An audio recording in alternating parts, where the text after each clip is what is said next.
Good, very good.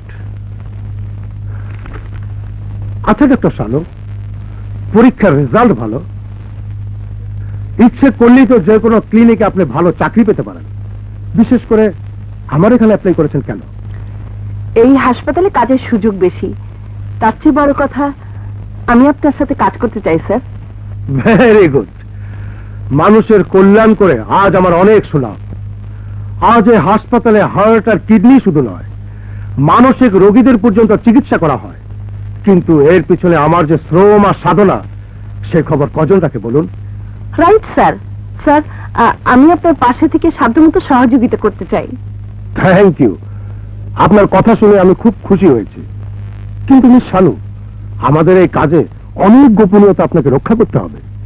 আমি জানি sir, আর আপনার সকল গোপন তথ্য বুকে আঁকড়ে ধরার জন্যই তো আমি এখানে কাজ করতে এসেছি। বেশ, আপনি জয়েন করুন।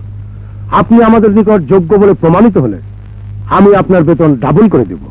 তাছাড়া বিশেষ কাজের জন্য আমি আপনাকে পুরস্কৃত করব। Thank you sir.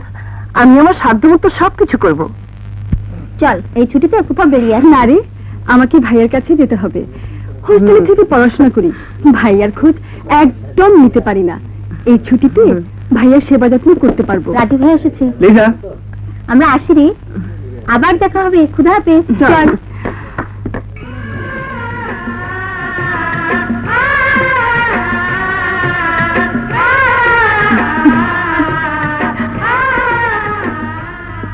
কি হলো, কথা বলবে না? না। ঠিক আছে, আমি চললাম। এই দাঁড়াও, আমিও যাব। চলো।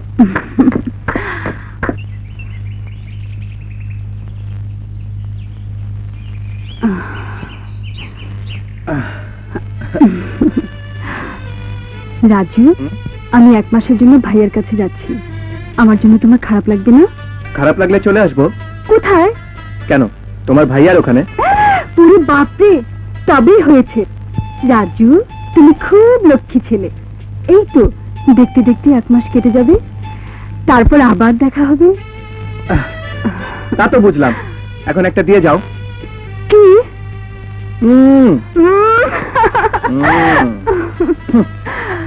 এই রাজু!